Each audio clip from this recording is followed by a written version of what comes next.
Hello students, जय प्रौद्योगिकी के सिद्धांत एवं प्रगम वाले चैप्टर से जो आज बहुत महत्वपूर्ण प्रकरण हम पढ़ने जा रहे हैं वो संबंधित है जेनेटिक इंजीनियरिंग एवं डीएनए रिकॉम्बिनेंट टेक्नोलॉजी से। ये थोड़ा तकनीकी रूप से जटिल प्रकरण है, इसलिए आप इस पर अधिक ध्यान से पढ़ें और समझें। आशा है मैं अपने इस प्रकरण को सरलीकृत करके आपको पढ़ाने में सफल होऊंगा।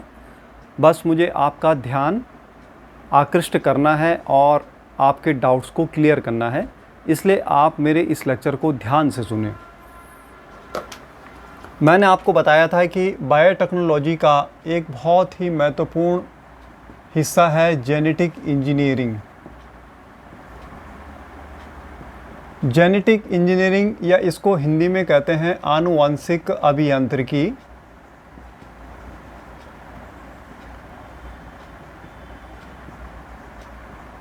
बच्चों, जिस तरह से इंजीनियरिंग के द्वारा विभिन्न प्रकार के कंस्ट्रक्शंस किए जाते हैं, बिल्डिंग्स बनाई जाती हैं, पुल बनाए जाते हैं, रोड्स बनाई जाती है, तो यहाँ पर बायोटेक्नोलॉजी में इंजीनियरिंग क्या कर रही है। यहाँ पर बायोटेक्नोलॉजी में इंजीनियरिंग का उपयोग जेनेटिक्स में हो रहा है और जेनेटिक्स का सीधा संबंध जीन से होता है। और मोटे तौर पे अगर हम आनुवंशिक अभियांत्रिकी का आशय लगाएं तो जीन की हेराफेरी, अगर हम एक लेमेंस लैंग्वेज में कहें, जीन की हेराफेरी को ही हम आनुवंशिक अभियांत्रिकी या जेनेटिक इंजीनियरिंग मान सकते हैं। आप देखते हैं कि जीन की हेराफेरी हमें क्यों आवश्यक हो जाती है, इस पे थोड़ा चर्चा करते हैं। बच्चों, हमने देखा कि जनन की सबसे अच्छी विधि होती है लैंगिक जनन। अलैंगिक जनन की अपेक्षा लैंगिक जनन को अधिक अच्छा उत्तम माना जाता है, लेकिन लैंगिक जनन की जो मुख्य विशेषताएं हैं, लैंगिक जनन की दो मुख्य विशेषताएं हैं। एक तो इसके द्वारा विभिन्नता पैदा होती है और दूसरा यह है नए आनुवंशिक पुनर्संयोजन बनते हैं।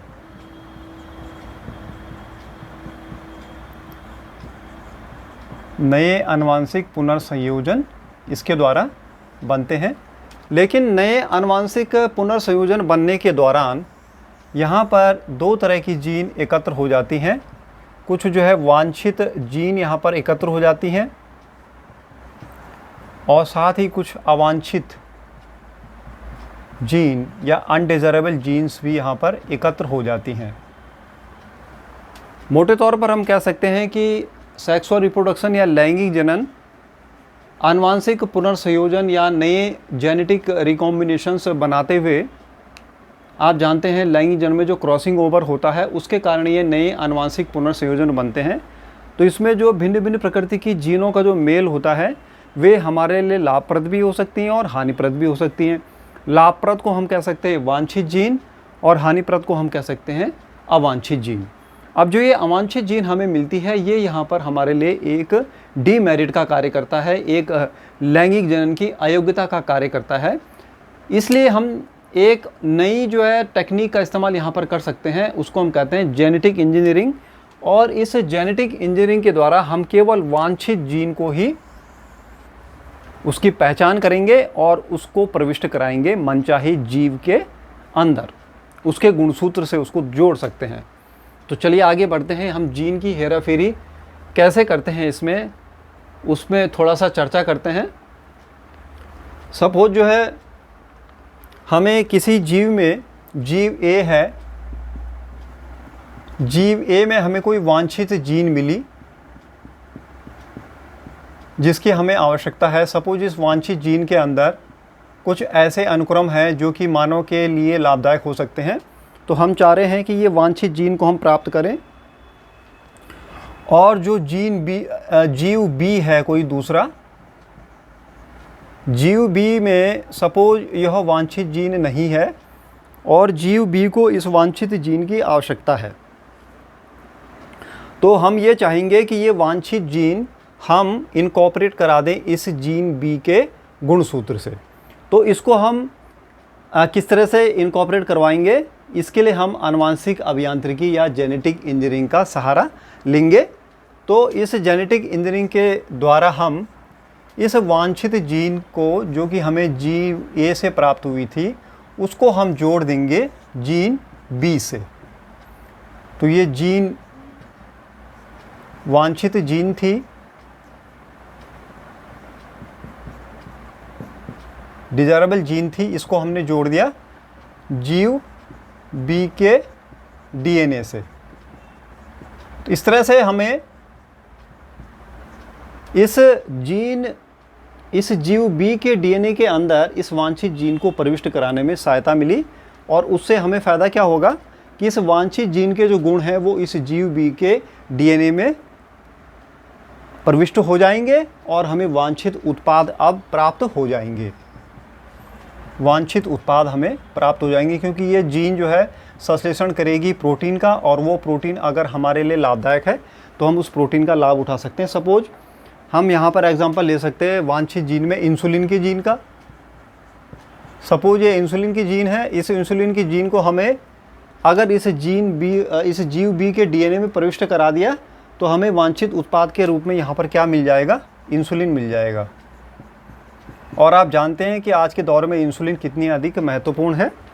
शुगर के मरीजों में, डायबिटीज़ मेलाइटस के मरीजों में इसका बहुत महत्व होता है, क्योंकि ये जो रोग होता है शुगर का वो इंसुलिन की कमी से होता है। बहरहाल मैंने आपको एक बैकग्राउंड बताई कि किस तरह से जेनेटिक इंजीनियरिंग के द्वारा जीन की हेराफेरी की जाती है, यानी एक जीव से दूसरे जीव में जीन को जोड़ दिया जाता है। अब इस टेक्नोलॉजी का एक विशिष्ट नाम है, उस विशिष्ट नाम को हम आगे पढ़ेंगे। वो टेक्नोलॉजी कहलाती है डीएनए रिकॉम्बिनेंट टेक्नोलॉजी। तो जेनेटिक इंजीनियरिंग की जीन की हेराफेरी की जो टेक्निक होती है उस टेक्निक को हम कहते हैं डीएनए रिकॉम्बिनेंट टेक्नोलॉजी, या हिंदी में इसको कह सकते हैं डीएनए पुनर्योगज, डीएनए पुनर्योगज तकनीक। तो आज जो हमारा टॉपिक ऑफ इंटरेस्ट है वो है डीएनए पुनर्योगज तकनीक, जो कि आनुवांशिक अभियांत्रिकी के अंतर्गत आता है। और ये बहुत ही हाई डिमांड में और वेरी प्रॉमिसिंग टेक्नोलॉजी है, जिसका बहुत बड़े स्तर पर आज के दौर में उपयोग किया जा रहा है। इसलिए इसको समझना बहुत आवश्यक है और एग्ज़ाम के पॉइंट ऑफ व्यू से भी यह बहुत इम्पॉर्टेंट है।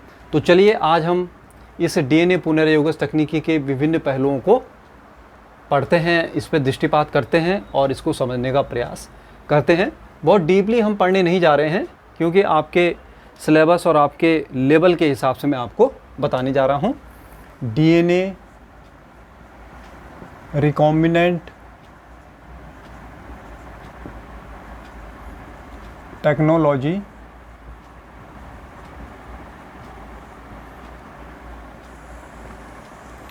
तो इसमें हमने किया क्या है, हमने जो है सबसे पहले तो एक वांछित जीन की पहचान करी है। सपोज ये रेड कलर से मैं दिखा रहा हूँ, ये वांछित या विजातीय या डीएनए है, विजातीय डीएनए यानी डीएनए या जीन वो जिसको हमें किसी दूसरे जीन से अटैच करना है, विजातीय डीएनए। अब इसको हमें अटैच करना है एक दूसरे डीएनए से। सपोज वो ये डीएनए है,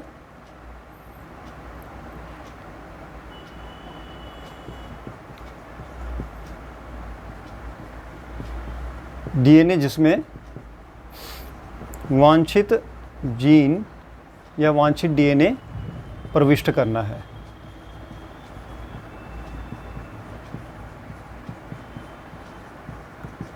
तो इस वांछित डीएनए को अगर हम इस डीएनए से चिपकाएंगे या इससे जोड़ने का कार्य करेंगे तो वह सामान्यतः संभव नहीं होगा, क्योंकि बाहरी डीएनए को कोई भी कोशिका एकदम एक्सेप्ट नहीं करती है, क्योंकि कोशिका के अंदर कुछ ऐसे एंजाइम होते हैं जो किसी भी बाहरी या विजातीय डीएनए को अंदर प्रविष्ट होने पर नष्ट कर देते हैं। तो इसके लिए हमें इन दोनों के बीच में एक मीडिएटर का या वाहक की आवश्यकता होती है। इन दोनों के बीच में वाहक, वांछित डीएनए को या विजातीय डीएनए को किसी दूसरे डीएनए से अगर हमें जोड़ना है तो उसके लिए हमें एक वाहक की आवश्यकता होती है। यहाँ पर हम उस वाहक को संवाहक के रूप में जानते हैं, या उसको इंग्लिश में हम वेक्टर कहते हैं। जब हमारे पास संवाहक होगा तो संवाहक एक तरफ इस वांछित डीएनए को स्वयं में प्रविष्ट कराएगा और दूसरी तरफ उस डीएनए को इस दूसरे वांछित जीव के डीएनए के अंदर प्रविष्ट करा देगा। तो यहाँ पर जो हमें विभिन्न प्रकार के जो आवश्यकताएं होती है डीएनए पुनर्योगज टेक्नोलॉजी के लिए, वो कौन कौन सी होंगी। एक तो हमें संवाहक चाहिए, दूसरा हमें चाहिए एंजाइम जिसको हम कहते हैं डीएनए पॉलीमरेज एंजाइम हमें चाहिए। एक एक करके मैं आपको एक एक क्रम से बताऊंगा कि इनकी आवश्यकता क्यों होती है। तीसरा हमें चाहिए प्रतिबंधन एंजाइम,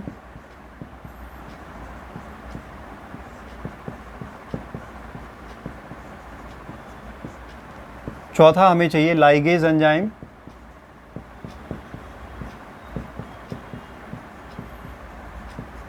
पांचवा हमें चाहिए परपोषी कोशिका। तो डीएनए रिकॉम्बिनेंट टेक्नोलॉजी के टूल्स हम इन्हें कह सकते हैं। ये टूल्स यानी ये वे डिवाइसेस हैं जिनके द्वारा हम एक रिकॉम्बिनेंट डीएनए को बना सकते हैं। संवाहक हमें चाहिए, डीएनए पॉलीमरेज एंजाइम हमें चाहिए, प्रतिबंधन एंजाइम हमें चाहिए, लाइगेज एंजाइम हमें चाहिए और परपोषी कोशिका हमें चाहिए। ये पांचों चीज़ें जब हमारे पास होंगी तो हम एक डीएनए रिकॉम्बिनेंट टेक्नोलॉजी को अंजाम दे सकते हैं। अब चलते हैं कि डीएनए रिकॉम्बिनेंट टेक्नोलॉजी में रिकॉम्बिनेंट डीएनए क्या होता है। रिकॉम्बिनेंट डीएनए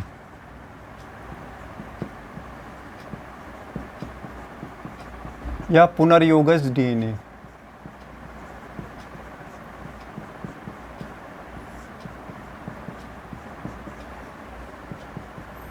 ऐसा डीएनए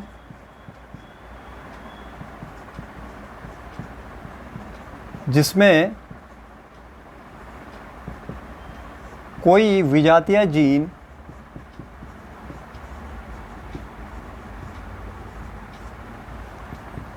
पाई जाती है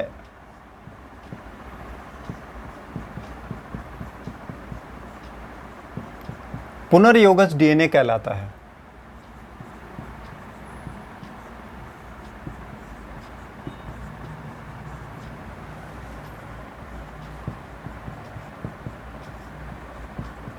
सपोज जो है एक डीएनए का हमारे पास ये मॉलिक्यूल है,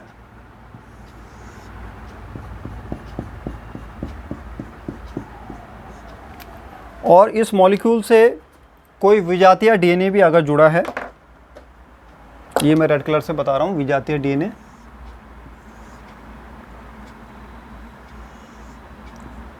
कोई विजातीय डीएनए भी इससे जुड़ा हो, तो इस प्रकार का डीएनए जिसमें एक विजातीय डीएनए भी जुड़ा होता है उसको हम कहते हैं पुनर्योगज डीएनए। ये विजातीय डीएनए इसमें जुड़ा है, फॉरेन डीएनए इससे जुड़ा हुआ है या फॉरेन जीन इससे जुड़ी हुई है, इसलिए इसको हम कहते हैं पुनर्योगज डीएनए। पुनर्योगज डीएनए या रिकॉम्बिनेंट डीएनए इसको हम कहते हैं। और ये पुनर्योगज डीएनए हमें कैसे प्राप्त होगा, इसी को हम आगे पढ़ने जा रहे हैं। और इसके लिए हमें क्या क्या आवश्यकता होती है, वो 5 आवश्यकताएं जो थी वो मैंने आपको बता दी थी। पहली आवश्यकता मैंने बताई थी आपकी, पहला जो टूल बताया था वो बताया था मैंने आपको संवाहक या वेक्टर। संवाहक या वेक्टर से क्या आशय है। संवाहक आप जानते हैं जैसे मलेरिया है या अन्य कई प्रकार की बीमारियां होती हैं, उसके कारक अलग होते हैं और वाहक अलग होते हैं। जैसे मैंने आपको बताया था कि मलेरिया का कारक होता है प्लाज्मोडियम वाइवैक्स और उसका वाहक होता है मादा एनोफिलीज मच्छर। तो वाहक जो है उस बीमारी को एक व्यक्ति एक पोषक से दूसरे पोषक तक पहुंचाने का कार्य कर रहा है। वैसे ही संवाहक यहाँ पर उस वांछित विजातीय डीएनए को दूसरे किसी जीव के डीएनए में पहुंचाने का कार्य करेगा। ये दूसरा जीव जो है परपोषी कोशिका के रूप में जाना जाता है। तो हम देखते हैं कि संवाहक होते क्या हैं। संवाहक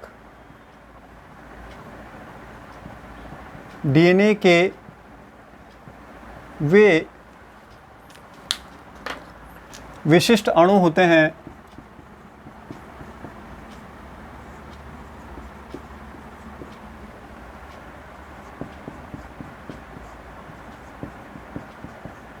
जो किसी विजातीय या वांछित जीन या डीएनए को परपोषी कोशिका में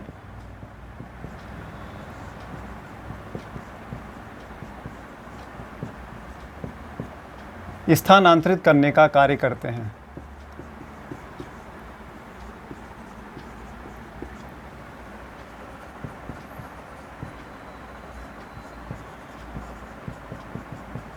तो सिंपली हमने देख लिया ये परपोषी कोशिका है, ये परपोषी कोशिका का डीएनए है।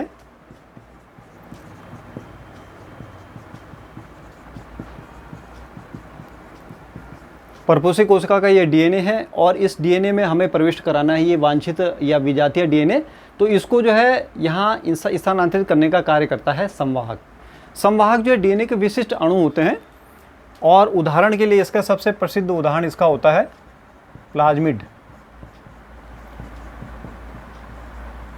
प्लाज्मिड जो है सबसे ज़्यादा लोकप्रिय संवाहक होता है जो कि बैक्टीरिया के अंदर पाया जाता है। अब प्लाज्मिड यहाँ पर मैं बता रहा हूँ तो थोड़ा सा, हालांकि डिटेल में हम आगे पढ़ेंगे प्लाज्मिड के बारे में, यहाँ पर मैं शॉर्ट में आपको बताऊँगा। प्लाज्मिड जो है किसी भी बैक्टीरिया की कोशिका के अंदर उसके कोशिका द्रव्य में पाया जाने वाला विशिष्ट डीएनए का छल्ला होता है।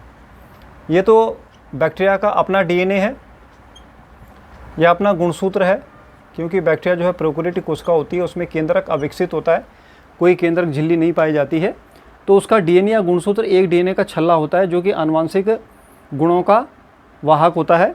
लेकिन एक अतिरिक्त डीएनए का छल्ला उसके अंदर पाया जाता है जो कि इस गुणसूत्र से स्वतंत्र होता है, इसको हम कहते हैं प्लाज्मिड। अब इसी प्लाज्मिड का उपयोग वैज्ञानिक जो है संवाहक के रूप में करते हैं। इस प्लाज्मिड को इस ई कोलाई या किसी भी बैक्टीरिया के शरीर से निकाल दिया जाता है और इस प्लाज्मिड का उपयोग फिर संवाहक के रूप में किया जाता है। तो सिंपली ये एक डीएनए का छल्ला होता है, एक डीएनए का मॉलिक्यूल होता है और इसके अंदर क्षमता ये होती है कि किसी भी डीएनए को ये अपने अंदर समाहित कर लेता है, इसलिए इसका उपयोग हम संवाहक के रूप में करते हैं। चलिए आगे बढ़ते हैं। दूसरा मैंने टूल बताया था संवाहक के बाद, एक एंजाइम का नाम मैंने बताया था, वो एंजाइम था प्रतिबंधन एंजाइम।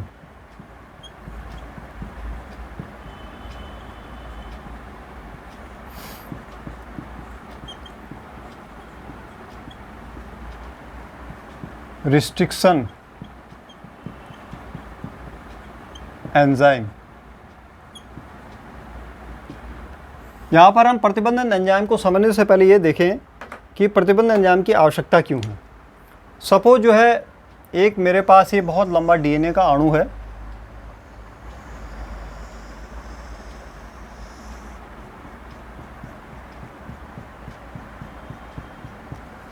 इस डीएनए के अणु को के अंदर एक विशिष्ट अनुक्रम है, एक विशिष्ट भाग है जो कि वांछित जीन लिए हुए है या विजातीय जीन जिसके अंदर स्थित है। अब डीएनए का अणु तो इतना लंबा है लेकिन उसका एक हिस्सा, एक पर्टिकुलर भाग ही हमें चाहिए जो विजातीय या वांछित जीन को छिपाई हुए है। अब इसके लिए हमें इसको यहाँ पर काटना होगा, यहाँ पर हमें इसे काटना होगा, तभी हम इस विजातीय या वांछित जीन को प्राप्त कर सकते हैं। इसी तरह से जो संवाहक है, संवाहक सपोज यहाँ पर प्लाज्मिड है जो कि एक छल्ले के रूप में होता है, वलय के रूप में होता है। तो हमें इस छल्ले को या इस वलय को भी काटना होगा। ये संवाहक है, यहाँ पर हम संवाहक जो है प्लाज्मिड के रूप में ले रहे हैं।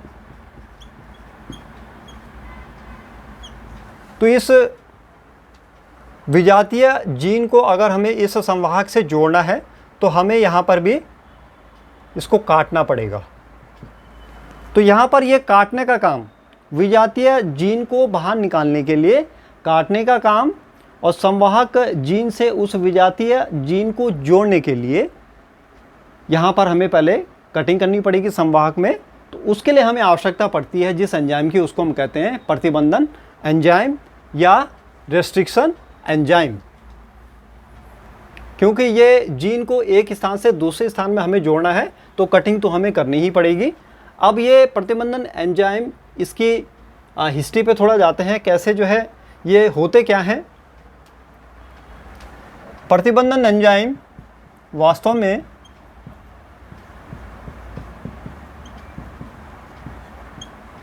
एक प्रकार के जो न्यूक्लियस एंजाइम होते हैं उन्हीं का एक प्रकार है न्यूक्लियस एंजाइम।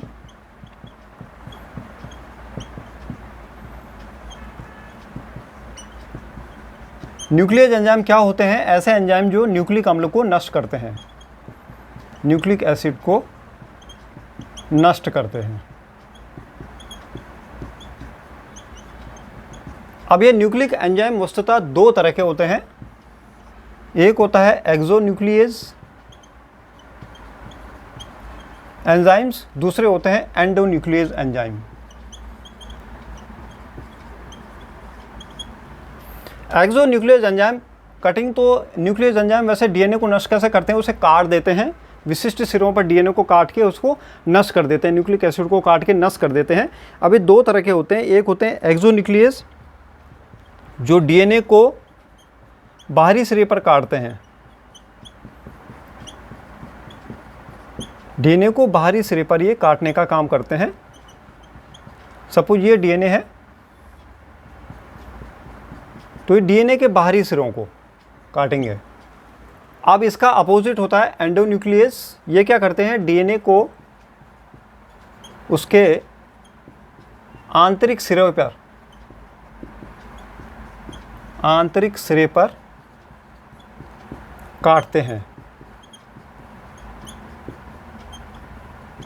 सपोज ये डीएनए है, तो इसके जो इंटरनल पार्ट हैं, इंटरनल जो सेगमेंट्स हैं, वहाँ पर ये कटिंग करने का कार्य करते हैं। तो कटिंग यहाँ पर क्या होती है कि जो फॉस्फोडाइईस्टर जो बंद होते हैं डीएनए के, उनको ये तोड़ने का कार्य करते हैं। इस तरह से ये डीएनए को फ्रेगमेंटेड कर देते हैं, काट देते हैं। अब जो ये प्रतिबंधन एंजाइम होता है, ये एक प्रकार का एंडोन्यूक्लियस होता है। एक प्रकार का एंडोन्यूक्लियस एंजाइम ही प्रतिबंधन एंजाइम होता है, जो आर्टिफिशियली वैज्ञानिकों के द्वारा संश्लेषित किया गया है। अभी तक 900 के करीब प्रतिबंधन एंजाइम बनाए जा चुके हैं, जो कि डीएनए को उसके विशिष्ट खंडों में काटने का कार्य करते हैं। अब हम देखते हैं कि ये प्रतिबंधन एंजाइम कार्य कैसे करता है, कैसे इसके ये विशिष्ट सिरे होते हैं, विशिष्ट क्रम होते हैं, जहाँ पर ये किसी भी डीएनए को काटने का कार्य करता है, उसके आंतरिक सिरों को काटता है। तो प्रतिबंधन एंजाइम के विशिष्ट पहचान चिन्ह होते हैं। उन पहचान चिन्हों के सहारे ये उस डीएनए को काटने का कार्य करता है। विशिष्ट पहचान चिन्ह इसके कहलाते हैं पैलिंड्रोम सीक्वेंस, पैलिंड्रोम अनुक्रम। पैलिंड्रोम का क्या अर्थ होता है? अगर आप जो इंग्लिश की डिक्शनरी में इस शब्द का अर्थ ढूंढेंगे, पैलिंड्रोम का अर्थ होता है ऐसा शब्द जिसको अगर लेफ़्ट साइड से हम पढ़ें तब भी वही अर्थ निकलेगा जो कि राइट साइड से पढ़ने पे निकलेगा। जैसे कि मलयालम मैं यहाँ पर लिखता हूँ MALAYALAM, मलयालम। उसकी स्पेलिंग अगर आप जो है लेफ्ट हैंड साइड से देखेंगे MALAYALAM, और अगर आप राइट साइड से इसको पढ़ना शुरू करेंगे MALAYALAM, यानी दोनों ओर से अगर उसका एक ही अर्थ निकले तो इस तरह के अनुक्रम को हम कहते हैं पैलिंड्रोम अनुक्रम। यहाँ पर ये पैलिंड्रोम अनुक्रम डीएनए के संदर्भ में कैसे जो है आप समझेंगे। सपोज एक 900 प्रकार के जो प्रतिबंधन एंजाइम है, उसमें से जो सबसे अधिक लोकप्रिय जो प्रतिबंधन एंजाइम है उसका नाम है EcoR1।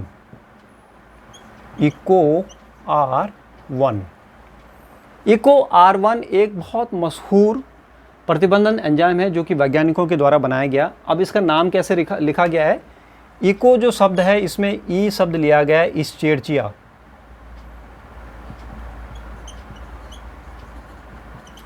इस्चेरचिया शब्द जो है ई को डिनोट करता है, CO शब्द जो है डिनोट करता है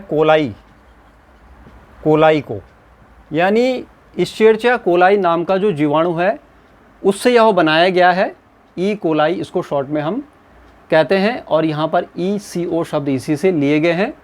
R और 1 जो है इसका स्ट्रेन है, यानी इसका प्रभेद है कि ये कौन सा जीवाणु था।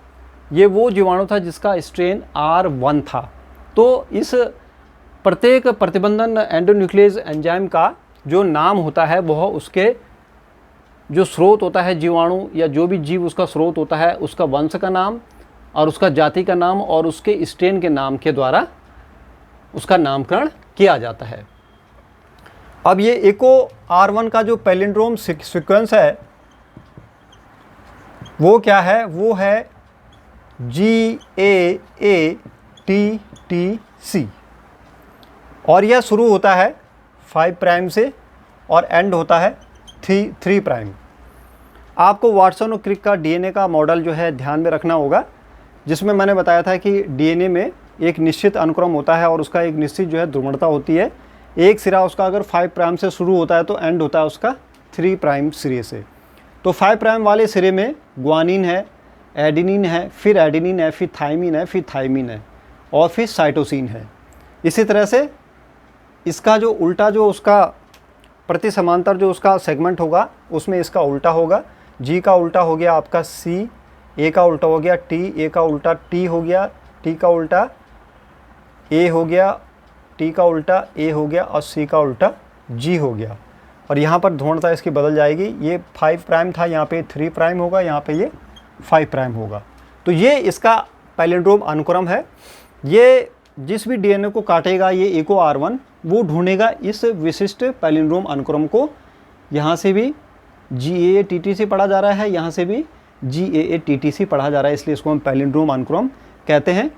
अब इस अनुक्रम की पहचान ये DNA में करेगा दोनों सेगमेंट में और फिर ये G और A के बीच में कट कर लगाएगा, यानी G और A के बीच में जो फॉस्फोडाई ईस्टर बंध है उसको तोड़ेगा। यहाँ पर भी इस वाले सेगमेंट में भी, इस वाले रज्जु में भी और इस वाले रज्जु में भी G और A के बीच में ये कट लगाने का कार्य करेगा। अब जब ये कट लगा देगा तो इस तरह से ये इसका G वाला भाग जो है अलग हो जाएगा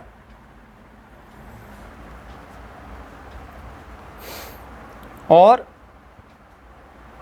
ये वाला भाग भी इसका अलग हो जाएगा। इस तरह से यहाँ पर जो है इसके चिपचिपे सिरे बन जाएंगे, इसको हम कहते हैं चिपचिपे सिरे, क्योंकि यहीं पर नया विजातीय DNA जुड़ने का कार्य करेगा। ये चिपचिपे सिरे इसके कहलाते हैं, स्टिकी एंड्स इसको इंग्लिश में हम कहते हैं। ये चिपचिपे सिरे इसके यहाँ पे बन गए जहाँ पे इसने कटिंग करी है। तो इस तरह से हमने थोड़ा सा इसको समझने का प्रयास किया कि किस तरह एक प्रतिबंधन एंजाइम जो है DNA को विशिष्ट क्षेत्रों पर पैलिंड्रोम अनुक्रम वाले सिरे पर काटने का कार्य करता है। तो ये दोनों को ही काटेगा, पहले ये काटेगा विजातीय DNA वाले DNA को, दूसरा ये काटेगा परपोषी जीव के अंदर वाले DNA को, संवाहक के DNA को काटने का कार्य करेगा। अब हम देखते हैं कि एक DNA जो पुनरुत्पादक DNA बनता है वो कैसे बनता है। हाँ, इसके बाद हम जो तीसरा जो हमें इसके टूल्स थे वो था DNA पॉलीमरेज।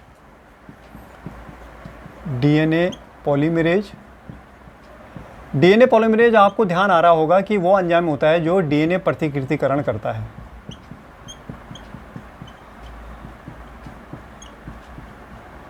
तो हमने सपोज जो है इस परपोषी कोशिका में अगर किसी विजातीय DNA को स्थानांतरित कर दिया, ये विजातीय DNA है, अब हमें इसका रिप्लिकेशन करना जरूरी है या प्रतिकृतिकरण करना जरूरी है। तो उसके लिए हमें जो एंजाइम चाहिए वो हमें कौन सा एंजाइम चाहिए, DNA polymerase. DNA polymerase enzyme हमें मिल जाएगा तो इसकी कई प्रतिकृतियाँ बनती चली जाएंगी, यानी हम जो है इस विजातीय DNA की संख्या को बढ़ा सकते हैं। तो इस तरह से इसको हम DNA क्लोनिंग भी कह सकते हैं। एक DNA था उसके हमने कई क्लोन बना दिए। तो यहाँ पर हमें DNA रेप्लिकेशन करने के लिए DNA पॉलीमरेज की आवश्यकता पड़ती है। इसके बाद जो अगली हमें नीड थी, अगला जो टूल था हमारा वो था डीएनए लाइगेज। चौथा डीएनए लाइगेज। डीएनए लाइगेज एक एंजाइम है जो क्या करता है, विजातीय डीएनए को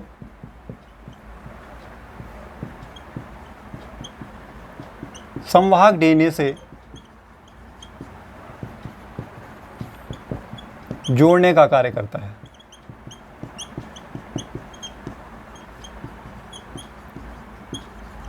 इस तरह से इस डीएनए लाइगेज का जो काम है वो प्रतिबंधन एंजाइम से बिल्कुल अलग है। प्रतिबंधन एंजाइम तो डीएनए को काटने का कार्य करता है और लाइगेज जो है कटे हुए सिरों को जोड़ने का कार्य करता है। इसीलिए जो है प्रतिबंधन एंजाइम को हम जो है आणविक कैंची भी कहते हैं, मॉलिक्यूलर सीजर भी कहते हैं, और इस लाइगेज को हम जो है आणविक गोंद भी कह सकते हैं, मॉलिक्यूलर गम भी हम इसको कह सकते हैं। पांचवा जो टूल था वो मैंने बताया था आपको, परपोषी कोशिका या होस्ट सेल। परपोषी कोशिका वह कोशिका है जिसको विजातीय डीएनए की आवश्यकता है। विजातीय डीएनए की आवश्यकता है और विजातीय डीएनए परपोषी कोशिका में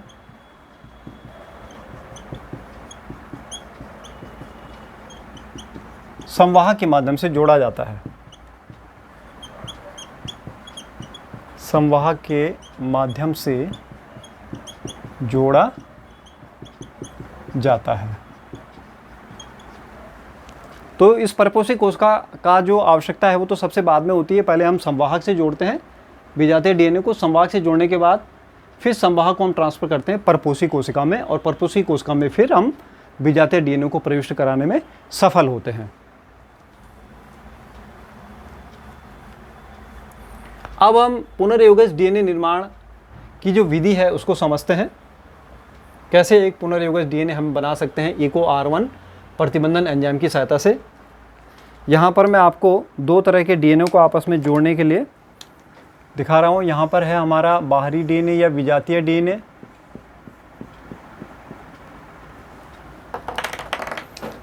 बाहरी डीएनए, बाहरी या विजातीय डीएनए जिसमें कि वांछित जीन है, और इसको हमें जोड़ना है दूसरे प्लाज्मिड के या संवाहक के डीएनए से। संवाहक डीएनए,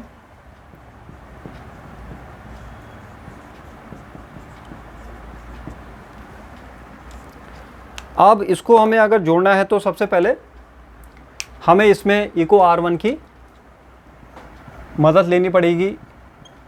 EcoR1 के द्वारा इसको विशिष्ट सिरों पर काटना होगा। इसी तरह संवाहक डीएनए को भी EcoR1 के द्वारा हमें जो है उसके संवाहक विशिष्ट सिरों पर काटना होगा। यहाँ पर जो ये बाहरी विजातीय डीएनए है, अब EcoR1 जब इस पर क्रिया करेगा तो EcoR1 यहाँ पर सर्च करेगा अपने पैलिंड्रोम अनुक्रम की, और वो होता है GAATTC। ये होता है आपका 5 प्राइम से 3 प्राइम दिशा की ओर। सपोज यहाँ पर कुछ दूसरे अनुक्रम हैं, उनको हम यहाँ पे मेंशन नहीं कर रहे हैं।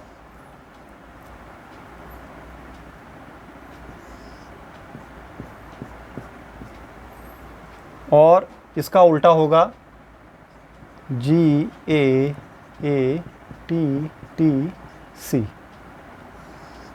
यहाँ पर ये अन्य अनुक्रम है। इसके पश्चात ये 5 प्राइम सिरा है, ये 3 प्राइम सिरा है, और ये 5 प्राइम सिरा है। इसी तरह हम देखते हैं संवाहक डीएनए में भी इसके भी सिरे होंगे GAATTC एंड GAATTC। सी।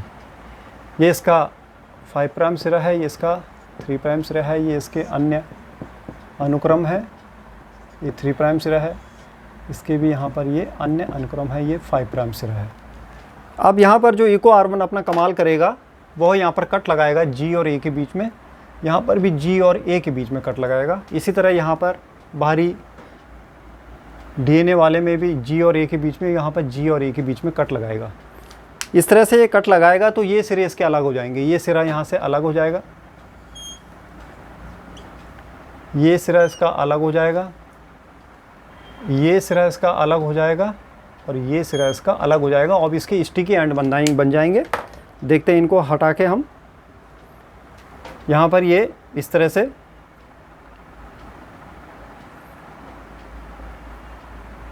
ये G और यहाँ पर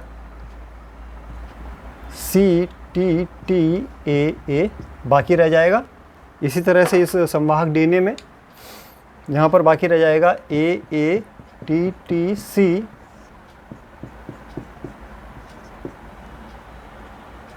यहाँ पर ये G बाकी रह जाएगा, बाकी हट जाएंगे। इसका 5 प्राइम सिरा है। अब यहाँ पर जो स्टिकी एंड होंगे ये इसके चिपचिपे छोर हैं, चिपचिपे छोर, ये भी इसके यहाँ पर चिपचिपे छोर हैं।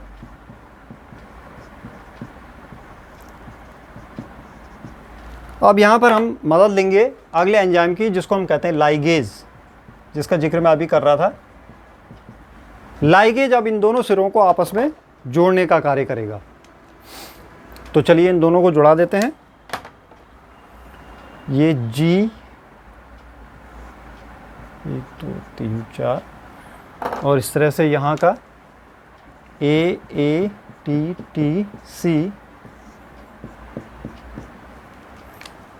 यहाँ भी इसका दूसरा भाग भी CTTA और यहाँ पर ये G और शेष इसका भाग। तो इस तरह से हमें देखा किस तरह से हमें यहाँ पर पुनर्युगज DNA की प्राप्ति हो गई। तो पुनर्युगज DNA का निर्माण किस तरह से होता है ये हमने आज समझ लिया। इसके लिए हमें 2 एंजाइम की आवश्यकता हुई, इको R1 यानी प्रतिबंधन न्यूक्लियस एंजाइम और लाइगेज एंजाइम। अब इसके बाद का जो अगला चरण है वो है, अब हमारे पास ये संवाहक के अंदर हमने प्रविष्ट कर दिया विजातीय DNA। ये हरे रंग का जो विजातीय DNA है वो हमारे संवाहक के अंदर, ये रेड रंग का जो आप देख रहे हैं ये संवाहक DNA है, इसके अंदर ये प्रविष्ट हो गया है। दोनों एक दूसरे से मिल गए हैं, एक संकर DNA बन गया, हाइब्रिड DNA बन गया है, पुनर्युगज DNA जिसे हम कहते हैं। इसके बाद अब हमें इसको स्थानांतरित करना होगा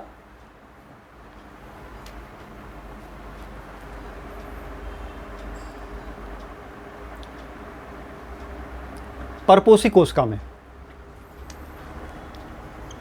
पुनर्योगज DNA का परपोषी कोशिका में स्थानांतरण।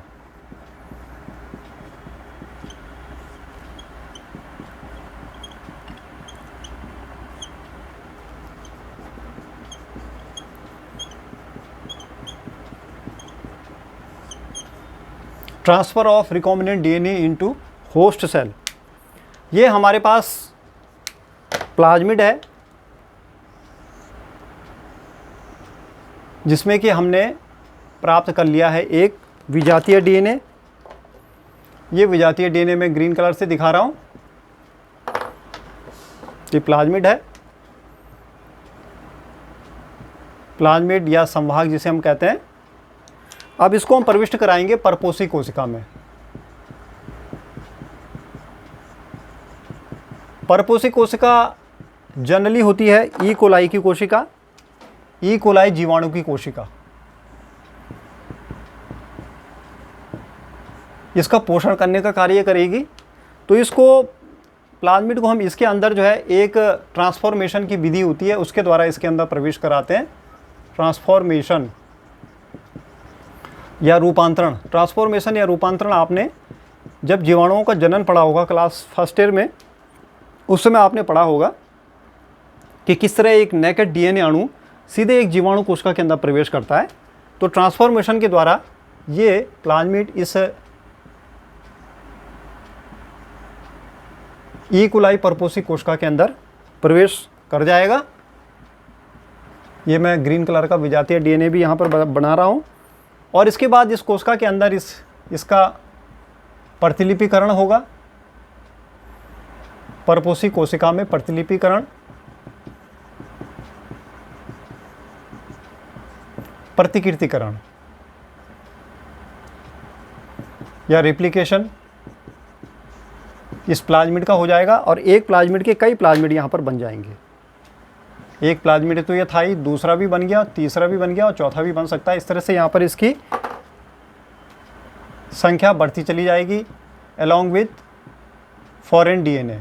तो इस तरह से विजातीय डीएनए की भी संख्या यहाँ पर बढ़ती चली जाएगी और परपोसी कोशिका में किस तरह से फिर हमें बड़ी मात्रा में विजातीय डीएनए भी प्राप्त हो जाएगा। आशा करता हूँ डीएनए पुनर्युगज टेक्नोलॉजी से संबंधित ये वीडियो आपको पसंद आया होगा और इसे लाइक और सब्सक्राइब आप जरूर करें और अपने अध्ययन को अनवरत जारी रखें। धन्यवाद।